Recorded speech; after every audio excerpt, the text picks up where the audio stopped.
Shalom, shalom bien-aimés, que le Seigneur vous bénisse. Voilà, nous sommes là pour notre plénière de ce matin en ce qui concerne la conférence PESA 2025. Et ce matin, nous voulons parler de l'impact de la parole, en quelques mots, sur nos destinées et sur nos vies. Je voudrais déjà à l'entame raconter une histoire que j'ai vécu qui va nous permettre d'introduire, n'est-ce pas, ce que nous voulons dire. Je me souviens qu'une année, pendant que j'étais en service dans une autre église, j'ai fait la rencontre d'une jeune fille qui était en classe de terminale. Un jour, elle venait à l'église et quand je l'ai vue, j'ai vu que son visage paraissait un peu triste. Et je lui ai demandé de passer me voir les jours de réception pour que nous puissions nous entretenir. C'est ainsi qu'elle est arrivée à la réception et quand j'ai commencé à causer avec elle, j'ai vu qu'il y a des situations qui se sont produites et tout le monde, les paroles étaient prononcées pour dire qu'elle ne pourrait pas aboutir et qu'elle était nulle, qu'elle était incapable, voilà, qu'elle allait échouer. Et donc ces paroles-là, elle les a encaissées, mais elle les a gardées pour elle. Et donc quand je lui ai dit, tu vas passer le bac en victime résignée, elle dit, mais je sais que c'est comme ça, ma vie va être et ça ne va jamais marcher, puisque c'est ce qu'elle entendait. Je lui ai dit, mais est-ce que tu sais que Dieu n'a pas créé l'homme pour qu'il soit bête, pour qu'il soit dans l'échec. Dieu a un plan de bénédiction pour toi, un plan de grâce pour toi. Et je lui ai dit, à partir de maintenant, il faut commencer à déclarer que tu vas réussir, que tu es béni et continue d'étudier comme tu étudies. Déclare-le et fais-le ainsi. Et n'écoute plus ce que les gens te disent. Elle a suivi ce que je lui ai dit. Et cette même année, à la proclamation des résultats du bac, elle est venue à l'église pour rendre gloire à Dieu tout en criant de joie. Je veux dire quoi? Que la parole peut conditionner la destinée d'une personne. Et je voudrais que nous puissions lire un peu. Dans Jean chapitre 1, à partir du verset 1 jusqu'au verset 5, il est écrit: au commencement était la parole était avec Dieu, la parole était Dieu, elle était au commencement avec Dieu, toutes choses ont été faites par elle, et rien de ce qui a été fait n'a été fait sans elle. En elle était la vie, et la vie était la lumière des hommes. La lumière, lui, dans les ténèbres, et les ténèbres ne l'ont point reçue. Ce que nous voulons faire constater ici, c'est d'abord parler de la parole dans son pouvoir, dans sa définition, dans sa généralité. La parole, c'est quoi? La parole, c'est l'un des canaux par lesquels nous véhiculons l'information. Voilà, c'est l'un des canaux par lesquels nous véhiculons l'information. Et la parole, elle est surtout parlée. Quand on dit elle est parlée, c'est que elle sort de, comment on appelle ça, elle sort de l'homme comme une voix. Voilà, c'est un son. Voilà, mais un son ordonné qui transmet des messages pour être beaucoup plus simple. Et donc, voici, pendant que je dis moi, c'est une parole qui sort. Pendant que tu entends ma voix, c'est une parole qui sort. Donc voici la parole. Et la Bible nous dit que au commencement, la parole était. Pourquoi? Parce que toutes choses ont été créées par la parole. C'est une parole qui a été déclarée et qui a fait venir les choses à l'existence. La Bible nous dit que Dieu dit que la lumière soit et la lumière fut. Dieu a prononcé des paroles qui ont fait venir à l'existence toute la création. C'est comme si la création était un projet en Dieu qu'il mettait en place au travers de la parole. Donc la parole, elle est puissante dès le commencement parce que par elle, toutes choses ont été faites. Mais vous voyez, la parole est puissante et elle peut être utilisée à double tranchant. Elle peut être utilisée pour le bien comme pour le mal. Voilà pourquoi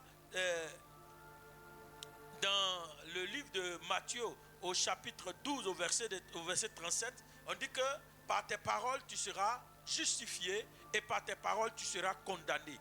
Les paroles que tu prononces peuvent être des paroles qui te sortent d'affaire ou bien elles peuvent être des paroles qui te condamnent. On dit aussi, voilà pourquoi Dieu va nous dire quelque chose, mais je pense que nous allons laisser ça pour un peu plus bas. Regarde, les paroles donc sont aussi le moyen par lequel il y a combat spirituel. Le moyen par lequel il y a combat spirituel. Pourquoi je le dis? Jésus finit de se baptiser et la Bible dit qu'il est amené dans le désert. Et là-bas, il croise Satan, il croise le diable. Et quand il croise le diable, il y a un combat qui se mène. Le combat se mène pas par des coups de poing, par des coups de pied qui se donnent. Le combat se mène par un échange de paroles. Le combat se mène par un échange de paroles. Le diable donne une parole et Jésus en donne une autre qui la contredit. Et qui met fin à cette allégation du diable. Je veux dire quoi? Que la parole est l'un des éléments qui, dans le monde spirituel, sert d'arme pour combattre. D'ailleurs, dans le livre d'Ésaïe 54, verset 17, il a dit quoi? Il a dit que toute langue qui s'élèvera contre toi en justice, tu la condamneras. Nous reviendrons là-dessus. Tu la condamneras. Ça veut dire quoi? Que dans le monde spirituel, il y a un combat qui se mène et dont à certains moments, la parole est l'arme, le vecteur par lequel les armes, les missiles sont lancés. Et nous voyons bien dans le livre de Job, pendant que Job était en train de vivre une vie chrétienne agréable, la Bible dit que le conseil de Dieu était en train de se réunir et alors Satan est passé par là. Et Dieu lui dit, mais tu as vu mon serviteur Job? Et Satan de parler pour dire, voilà ce que tu fais, voilà pourquoi Job est encore avec toi. Et vous savez, la parole peut servir à condamner et elle peut servir à libérer. Dans le monde spirituel, la parole est un vecteur. La parole est un canal. Voilà pourquoi il faut faire attention aux paroles qui sont prononcées autour de toi, mais qui sont prononcées à ton égard. Et c'est d'ailleurs la raison pour laquelle on aime bien que les gens disent bien de nous, c'est-à-dire qu'on nous bénisse, qu'on dise des bénédictions sur nos vies. Parce qu'on s'attend à ce que ce qui a été dit puisse avoir un impact sur nos vies. La parole.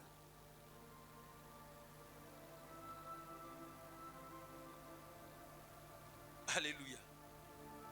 Jésus est confronté au démoniaque, cet homme de Gadara. Et pendant qu'il arrive, il déjà commence dans son cœur à dire des choses. Et le démoniaque vient, il se met à genoux, mais il commence à parler pour dire, ne nous chasse pas loin d'ici. Il y a un combat qui se mène. La parole est un élément, un vecteur essentiel dans le combat spirituel. Alors, la question que nous allons nous poser, c'est comment est-ce que la parole peut influencer, impacter, et quel intérêt nous personnellement nous accordons à la parole?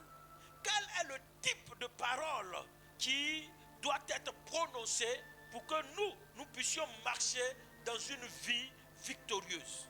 Bon, déjà, je pense que quand nous faisons des choses dans l'administration ou bien dans le monde séculier, la parole de celui qui est le supérieur hiérarchique a plus de poids que la parole de celui qui est en dessous. Donc, la parole procède, la puissance ou bien le pouvoir de la parole procède de l'autorité par laquelle la parole a été prononcée. Et donc, c'est certainement l'autorité supérieure qui a sa parole qui influence et qui impacte. Ça, il faut que nous puissions le savoir. Quand une parole est entérinée par l'autorité supérieure, elle a plus de pouvoir que toutes les autres paroles. Et cette réalité-là se manifeste aussi dans le monde spirituel. Voilà pourquoi ce n'est pas n'importe quelle parole qui va avoir une influence sur quelqu'un ou bien qui va changer le destin de quelqu'un. D'ailleurs, les 7 fils de Séba s'étant retrouvés dans la chambre avec cet homme possédé, ils ont voulu le délivrer. Ils ont dit, au nom de Jésus, que Paul prêche. Et la Bible nous dit que ce monsieur les a attrapés, il les a déshabillés, il les a liés avec leurs caleçons et il les a frappés correctement. Parce qu'il leur a dit, il connaît Paul, il sait qui est Jésus, mais vous, qui êtes-vous? Parce que la parole que vous prononcez n'a pas de pouvoir, elle n'a pas d'autorité. Parce que vous ne dépendez pas de l'autorité à laquelle appartient cette parole ou bien à laquelle appartient le nom que vous prononcez. Vous n'avez pas reçu une délégation de cette autorité-là. Alors, c'est l'autorité supérieure, c'est la parole de l'autorité supérieure qui domine. Alléluia. Alléluia. Si donc c'est la parole de l'autorité supérieure qui domine, je rends grâce à Dieu. Mais essayons de voir un peu, continuons un peu en ce qui concerne le combat qui se mène dans le spirituel. Pour ceux qui notent, vous pourrez prendre 2 Corinthiens 10, versets 3 à 5, ou bien Éphésiens 6, 12, qui dit que les âmes avec lesquelles nous luttons, ce sont des âmes qui sont spirituelles par la vertu du Saint-Esprit pour renverser les forteresses. Nous sommes dans le domaine du surnaturel. Nous vivons certes dans un corps physique, mais nous sommes dans le domaine du surnaturel et la parole est un vecteur par lequel le combat, les ordres, les instructions se donnent dans le surnaturel comme dans le physique. La parole donc a un poids très important puisqu'elle est à l'origine de tout.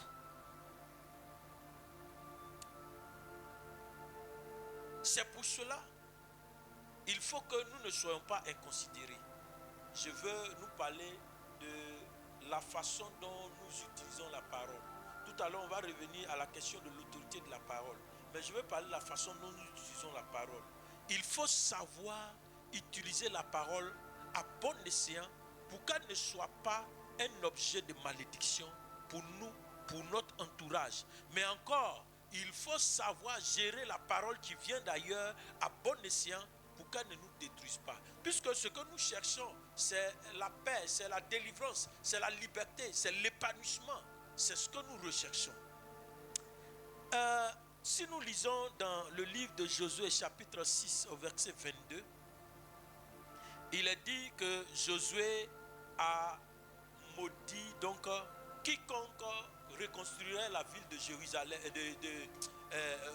Jéricho, qu'il mettrait les fondations au prix de son premier fils et il mettrait le portail au prix de son second fils. Et la Bible nous dit que des années et des années plus tard, il y a un homme qui s'appelle Hiel de Bethel, qui certainement faisait partie du peuple d'Israël. Or, Josué, quand il parlait, n'avait pas l'intention de maudire quelqu'un du peuple d'Israël. Mais ce Hiel de Bethel-là, comment on appelle ça? Il a effectivement reconstruit la ville de Jéricho. Son premier fils est mort et son second fils est mort. Quand nous prononçons la parole, il faut que nous prenions les dispositions qu'il faut. Je me souviens, quand j'étais un nouveau chrétien, mon père spirituel qui nous expliquait quelque chose. Lui, il était dans un garage de mécanique et un jour, ils ont fait un travail, on a donné de l'argent. Et quand ils ont donné l'argent, on a remis à un d'entre eux qui devait leur partager l'argent. Et ce que lui il a fait, il a partagé aux autres et puis il a pris mon père spirituel et est parti. Il dit comme il était tellement fâché, il dit que toutes les plaies de l'Égypte s'attachent à toi. S'il savait. Le lendemain, l'autre est venu, tout son corps était des furons, du puits, tout ça là. Et le gars vient comme ça et il regarde le gars, mais c'est quoi ça là? Et puis l'esprit lui rappelle, tu as dit, et c'est ta parole qui a été manifestée. Il dit, depuis ce jour-là, il veille sur ta parole, sur sa parole. Je dis ça pourquoi? Parce que nous avons des enfants. Nous sommes en colère, nous crions, nous proclamons des paroles. Et après, nous nous étonnons de voir que nos enfants ne réussissent pas. Nous disons aux enfants, tu es bête. Nous disons aux enfants, tu n'es pas intelligent. Nous disons aux enfants, tu vas mourir, tu vas mal mourir. Ce que tu me fais là, c'est ce qui va t'arriver. Ce sont des paroles que nous prononçons qui ont un impact. Surtout que nous avons de l'autorité sur les enfants. Je reviens sur la question de l'autorité. Surtout que nous avons de l'autorité sur les enfants. Nous disons toutes ces choses-là et nous sommes en train de lier ces enfants. Après, on cherche la délivrance des enfants un peu partout. Mais nos paroles ont influencé la vie de ces enfants. Mon père spirituel était choqué et il a commencé à demander pardon à Dieu pour que Dieu guérisse ce monsieur-là. Tes paroles vont loin. Tes paroles n'entourent pas ta dimension physique. Elles entourent une dimension autre que celle physique. Elles entourent aussi la dimension du surnaturel. Voilà pourquoi il faut que tu saches quelles paroles tu prononces.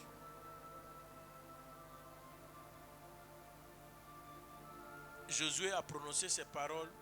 Ces paroles ont créé, comment on appelle ça?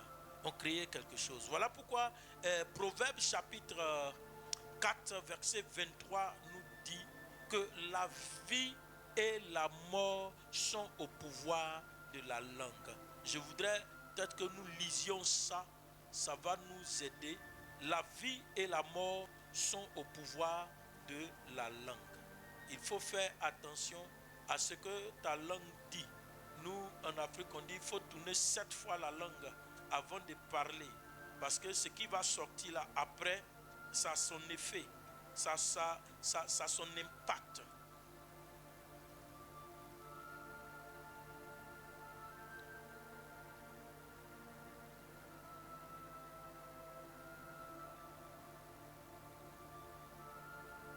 Alléluia.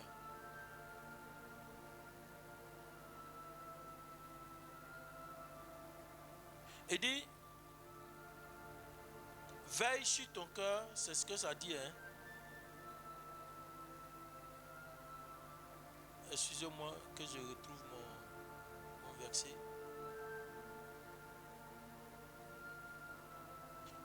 Excusez-moi, c'est plutôt Proverbe chapitre 18, verset 21. Il dit, la vie et la mort sont au pouvoir de la langue. La vie et la mort sont au pouvoir de la langue. Proverbe chapitre 18, verset 21. Quiconque l'aime en mangera les fruits. La vie et la mort sont au pouvoir de la langue. C'est-à-dire que tout ce que tu vas dire, ça va donner la vie ou ça va donner la mort. Il faut que tu fasses attention à ce que tu dis. Après avoir parlé de ça, de la façon de manier sa langue, il faut veiller sur sa langue. Après avoir parlé de la façon de manier sa langue, je veux revenir au pouvoir de la parole. Pourquoi? Parce qu'il y a différentes autorités qui nous délèguent leur parole. Jésus, avant de partir, a dit tout pouvoir m'a été donné dans les cieux et sur la terre, et je vous donne le pouvoir d'eux. Alors, Jésus met à notre disposition un pouvoir. Et il dit dans Matthieu au chapitre, Matthieu au chapitre 18, verset 18, il dit, tout ce que vous lirez sur la terre sera lié dans les cieux. Et tout ce que vous délirez sur la terre sera délié dans les cieux. Alors, le Seigneur donc nous donne un pouvoir. Il nous délègue le pouvoir. Or, si nous avons la délégation du pouvoir du Seigneur Jésus-Christ, la Bible nous déclare que toutes choses ont été faites par lui et rien de ce qui a été fait n'a été fait sans lui. Alors, nous avons le pouvoir au-dessus de tout pouvoir. Donc, la parole qu'un enfant de Dieu va prononcer aura une puissance supérieure à toute parole. Je dis bien, la parole qu'un enfant de Dieu va prononcer aura une puissance supérieure à toute parole. D'ailleurs, dans Ésaïe 54, au verset 17, il a dit quoi? Il a dit que toute langue, quelle que soit l'origine de la langue, quelle que soit l'autorité par laquelle cette langue est venue, toute langue qui se lèvera contre toi en justice, tu la condamneras. Et c'est Dieu qui dit ça à son peuple. Alors nous avons un pouvoir très important. C'est-à-dire tout ce qui est dit comme malédiction, tout ce qui est dit comme parole d'imprécation, d'incantation à notre égard, nous avons le pouvoir d'étouffer, de dominer et d'annuler ces paroles. Voici le pouvoir que nous avons reçu de la part du Seigneur Jésus. Et quelque part dans Jean, au chapitre 14, verset 13, ou alors chapitre 15, verset 16, Jésus dit que ce que nous demanderons en son nom, c'est-à-dire il met son nom comme étant l'autorité au-dessus de nous. Si nous acceptons effectivement que ce nom soit l'autorité, ce que nous demanderons en son nom, nous le recevons. Voilà le pouvoir de la parole que Dieu nous a donnée. Dans Ésaïe, il dit que tel est l'héritage des serviteurs de l'Éternel. Je veux dire à quelqu'un, en même temps que la parole est à double tranchant, elle peut créer la mort, la destruction, elle peut aussi donner la vie. Et dans certains cas, nous sommes liés par des paroles, parce que ce sont des paroles de malédiction que nous avons nous-mêmes prononcées, que des gens ont prononcées sur nous, et qui aujourd'hui font que nos destinées sont des destinées troublées. Mais ce jour, je voudrais te dire, Jésus a vaincu au poteau de la croix et il t'a donné le pouvoir d'annoncer, de proclamer, afin que la malédiction soit brisée. Et Paul pouvait dire, car je n'ai point honte de l'évangile, parce que c'est une puissance de Dieu. Alléluia. L'évangile est la puissance de Dieu. La parole de Dieu est puissante pour le salut, pour la délivrance. Elle est puissante.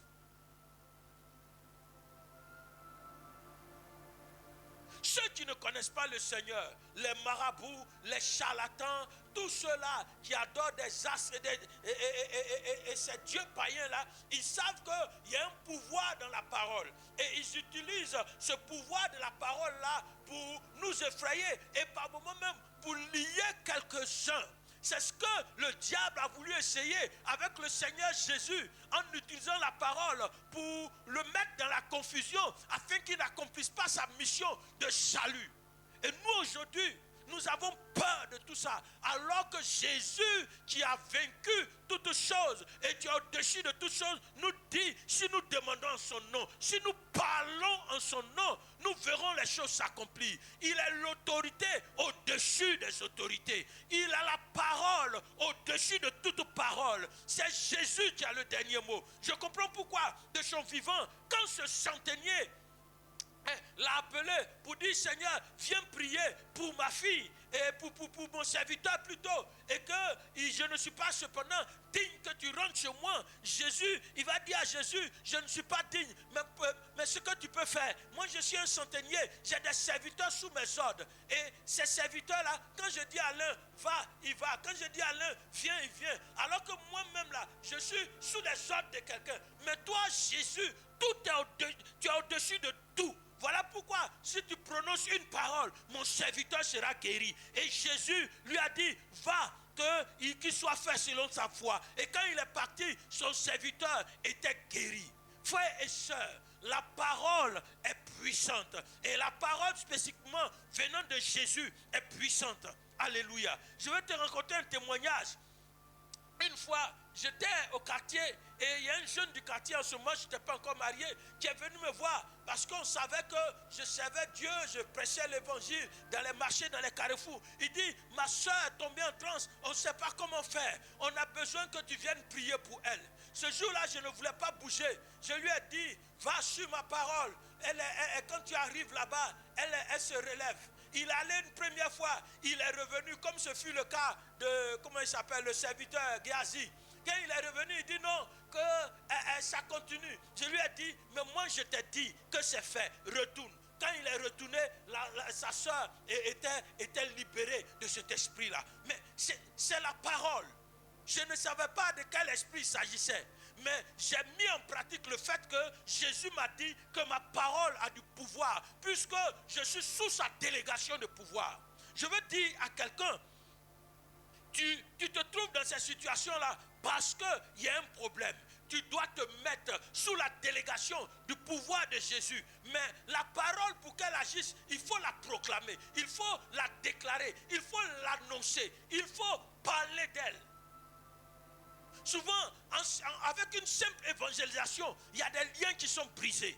Je me souviens que quand j'allais évangéliser dans les marchés, dans les arrêts de bus, un jour, j'étais en train d'évangéliser. Je prêchais la parole. Et il y a une folle qui venait, elle dérangeait tout le monde sur son chemin. Mais quand elle est arrivée à mon niveau, je n'ai pas dit que j'ai prié spécialement pour elle, mais parce que j'étais en train de proclamer la parole, il y a eu l'atmosphère autour de moi a été transformée. Quand elle est arrivée à mon niveau, elle a été projetée, elle a couru, elle est sortie de mon champ de vision. Pourquoi? Parce que j'étais en train de proclamer la parole. Israël, il savait cela. Voilà pourquoi on proclame la parole en Israël. On lit la parole publiquement parce que la parole a un impact dans le surnaturel. Quand on lit la parole publiquement, souvent je suis étonné. Au temps de Néhémie, ils se sont, et Esdras, ils se sont mis là, ils ont lu la parole. Et puis on dit les gens ont commencé à pleurer. Ils ont commencé à pleurer sur les péchés. Pourquoi? Parce que la parole a impacté l'atmosphère, ça a impacté leur cœur et ça a changé quelque chose. La parole a un pouvoir. Alléluia. Et il faut s'y attacher, il faut la proclamer. Il faut avoir le temps dans ta maison de proclamer. Proclamer que tu fais partie des enfants de Dieu. Proclamer que tu as reçu le pouvoir. Proclamer que tu as reçu la délivrance. Que Christ t'a affranchi. Tu es réellement libre. Il faut apprendre à proclamer ces choses-là. Et tu vas voir que la parole va opérer dans ta vie. Il y a beaucoup de paroles en ce bas monde. Mais je te conseille la parole de Christ. Il y a beaucoup de paroles qui ont un impact dans ce bas monde. Mais je te conseille la parole de Christ. Elle est au-dessus de tout.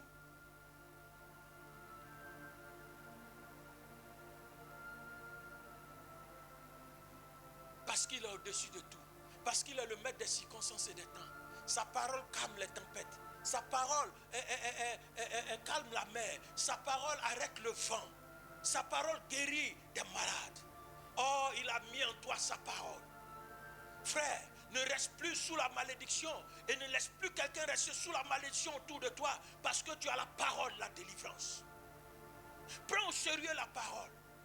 Il y en a qui ne prennent pas au sérieux la parole. À cause de ça, ils n'ont pas de parole. Leur parole n'a pas de valeur. Si ta parole n'a pas de valeur, tu ne peux pas influencer, impacter ce monde.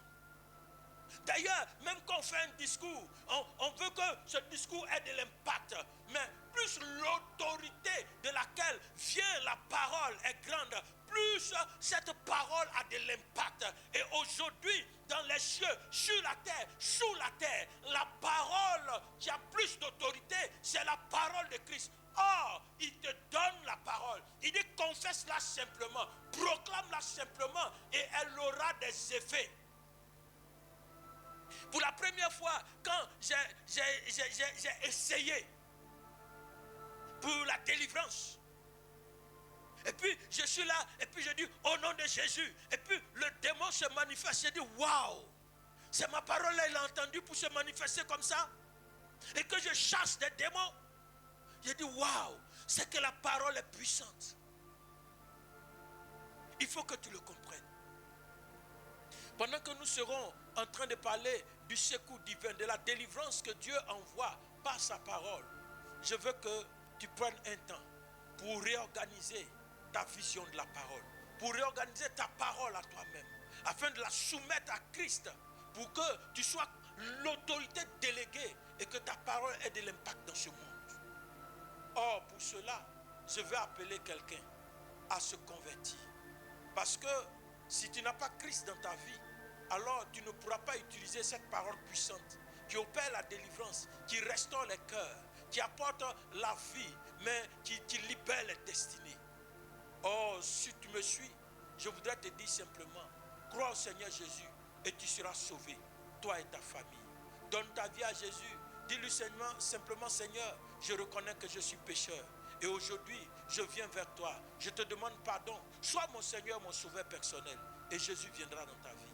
Alors à partir de ce moment-là, tu pourras utiliser cette parole puissante. Pour nous qui avons déjà accepté Jésus comme Seigneur et Sauveur, ayons l'habitude ou bien l'attitude de la proclamation de cette parole.